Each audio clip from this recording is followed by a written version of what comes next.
নিশ্চয় খোজ কাঢ়িব লাগিব, খোজ দিব লাগিব। আজি গোটেই বিশ্বত সকলো সৰু সৰু জাতিবিলাকে একত্ৰিত হ'ব গৈ আছে আৰু সেই উদ্দেশ্য ৰাখি গোটেই অসমত আমি আজিৰ পৰা বহু বছৰ আগতে চুন্দি সমাজ গঠন কৰিছিলোঁ, কিন্তু বৰাক ভেলীত আমি গঠন কৰিব পৰা নাছিলোঁ। আজি বৰাক ভেলীত আমাৰ চুৰি আৰু চুন্দি সমাজ গঠন কৰাৰ কাৰণে আজি ডাঙৰ বিশাল সভা এখন আয়োজন কৰা হৈছে। এই সভাত আমি মই ৱৰ্কিং প্ৰেচিডেণ্ট শ্যাম চুন্দি, আমাৰ জেনেৰেল ছেক্ৰেটাৰী ৰামনাথ চুন্দি ডাঙৰীয়াও আহিছে। আমাৰ উদ্দেশ্য হ'ল যে বৰাক ভেলীত থকা আমাৰ যিসকল লোক আছে, জনগোষ্ঠীয় লোক আছে, সেই জনগোষ্ঠীয় লোকসকলক একত্ৰিত কৰি সামাজিকভাৱে যাতে আমাৰ সংস্কৃতি, কলা সংস্কৃতি, ভাষা এইবিলাকক যাতে আমি ধৰি ৰাখিব পাৰোঁ আৰু সমাজখনক যাতে একত্ৰিত কৰি আগুৱাই লৈ যাব পাৰোঁ। শৈক্ষিক দিশতে হওক, আমাৰ যিসমূহ চৰকাৰী সুবিধা আছে সেই চৰকাৰী সুবিধাসমূহে হওক, সামাজিকভাৱে হওক, সকলোকে একত্ৰিত কৰিব বিচাৰোঁ আৰু সকলোৱে যাতে আমাৰ সমাজখন আগুৱাই লৈ যাব পাৰোঁ। চৰকাৰী সুবিধাবিলাক, সামাজিক সুবিধাবিলাকৰ পৰা আমি যাতে বঞ্চিত নহওঁ, বেলেগে যাতে আমাক শোষণ কৰিব নোৱাৰে, তাৰ পৰা যাতে আমি সাৱধান হৈ থাকিব পাৰোঁ। এই গোটেইখিনি কথাৰ প্ৰতি লক্ষ্য ৰাখি আজি বৰাক ভেলীৰ কাছাৰ জিলাৰ আজি চুৰি চুন্দি সমাজ গঠন কৰা হ'ল আৰু আশা ৰাখিছোঁ যে অহা দিনত এই সমিতিখনে গোটেই বৰাক ভেলীত এটা নতুন প্ৰভাৱ পেলাব আৰু বৰাক ভেলীত আমাৰ যিমান চুন্দি লোক আছে সকলোকে যাতে জাগ্ৰত কৰি এটা মঞ্চত আনিব পাৰে, তাৰ কাৰণে আমি অহৰহ চেষ্টা কৰি আছোঁ। আমি আজি কথা পাতিছোঁ, আজি যোনটো আমাৰ প্ৰতিনিধি সভা হৈ গ'ল, প্ৰতিনিধি সভাত আমি আলোচনা কৰিছোঁ। আমি বৰাক ভেলীৰ কাছাৰ জিলাত আজি আমি শুভাৰম্ভ কৰিছোঁ আৰু কাছাৰ জিলা সমিতিক আমি দায়িত্ব দিছোঁ, তেওঁলোকে শ্ৰীভূমি আৰু হাইলাকান্দিত আমাৰ যিমান জনগোষ্ঠীয় লোক আছে তেখেতসকলক সাক্ষাৎ কৰিব আৰু তাতো নতুনকৈ জিলা সমিতি গঠন কৰাৰ কাৰণে তেওঁলোকে পদক্ষেপ হাতত ল'ব।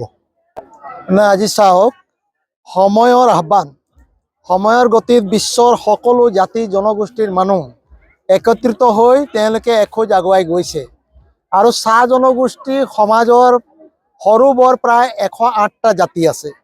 সেই 108টা জাতি চাহ জনগোষ্ঠী সমাজৰ 108টা জাতিৰ ভিতৰত চুৰি চুন্দি জাতিও এটা হৈছে অন্যতম।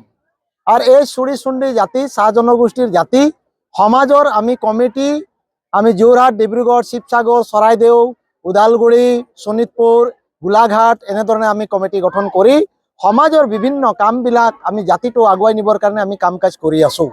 ইতিমধ্যে আমাৰ বৰাক ভেলী যিহেতু আমাৰ বহু লোক চুৰি জাতিৰ, চাহ জনগোষ্ঠীৰ এই চুৰি জাতিৰ লোক ইয়াত বসবাস কৰে আৰু তেওঁলোকৰ এটা সমাজ গঠন নথকাৰ কাৰণে, কমিটি নথকাৰ কাৰণে বিভিন্ন সময়ত আমাৰ এই চুৰি জাতিৰ সমাজৰ কুটুমসকলে বা আমাৰ ভাইসকল, বন্ধুসকলে বিভিন্ন সময়ত বিভিন্ন অসুবিধা তেওঁলোকে পায় আৰু তেওঁলোকৰ আহ্বান আছিলে যে তেওঁলোকে আপোনালোক আমি ইয়াত আহি এটা কমিটি গঠন কৰি দিব লাগে।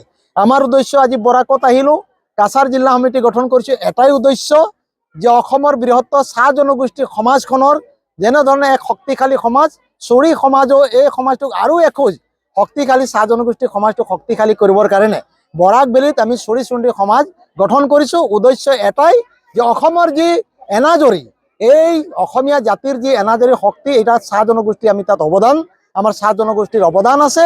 অসমীয়া জাতিৰ গঠন প্ৰক্ৰিয়াত আমাৰ চাহ জনগোষ্ঠীৰ অৱদান আছে আৰু চাহ জনগোষ্ঠীৰ যি সৰু বৰ 108টা জাতি, এই চুৰি জাতিও আমি তাৰ লগত আমি একেলগত আমি আগুৱাই অসমীয়া জাতিটোকো আমি আগবঢ়াই অসমত এটা সমন্বয় সৃষ্টি কৰিব লাগিব, সমন্বয়ৰ বাতাবৰণ এটা সৃষ্টি কৰিব লাগিব।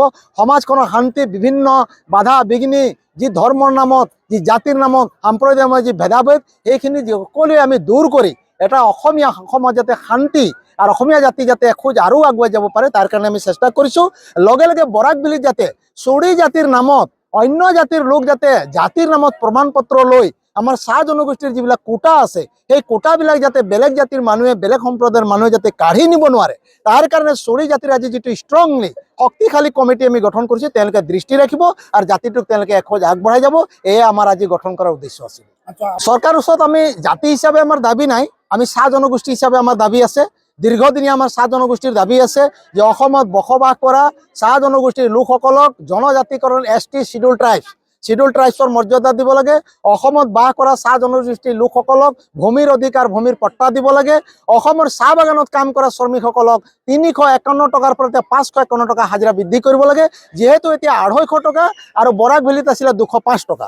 এনে ক্ষেত্ৰত এতিয়া বয় বস্তুৰ যিটো দাম যি ধৰণে বৃদ্ধি হৈছে, তেনেধৰণে এটা সাধাৰণ 205 টকা 250 টকাত এটা পৰিয়াল কেতিয়াও চলাব নোৱাৰে। গতিকে চৰকাৰৰ ওচৰত অতি শীঘ্ৰে আমাৰ দাবী আছে যে চাহ শ্ৰমিকসকলৰ, চাহ জনগোষ্ঠীৰ লোকসকল অকল চুৰিজাতীয় বাগানত কাম নকৰে, কুৰ্মী, গোৱালা, ৰাজপুত, বাউৰী, তাঁতী, তাচা, চাচা আৰম্ভ কৰি সৰু বৰ সকলোৱে জাতীয় চাহ বাগিচাত কাম কৰে।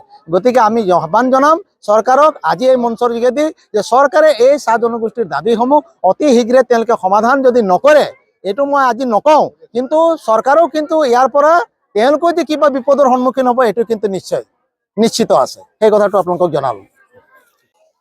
আমরা তো এইখানে বরাক ভ্যালিতে আমাদের সুরিসুন্ডি সমাজের কোনো ইয়ে ছিল না, কমিটি ছিল না, সংগঠনও ছিল না বহুদিন।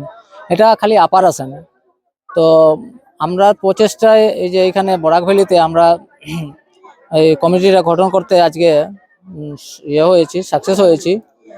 আর বিগত দিনে আমরা এই সমাজকে কিভাবে আগে নিয়ে যাব, আর এই লেখাপড়ার দিকে, খেলাধুলার দিকে, আর অন্যদের আমাদের যা আমরা টি ট্রাইবের যা ইয়ে আছে, মানে সংরক্ষণ আমাদের আসনগুলো আছে, এগুলা যেন আমরা অন্যজনে না পাই, এটার দিকে ধ্যান রেখে আমরা সব আমাদের যাতে চা জনগোষ্ঠীর মানুষ যারা আছে তারাই এটা পেবে।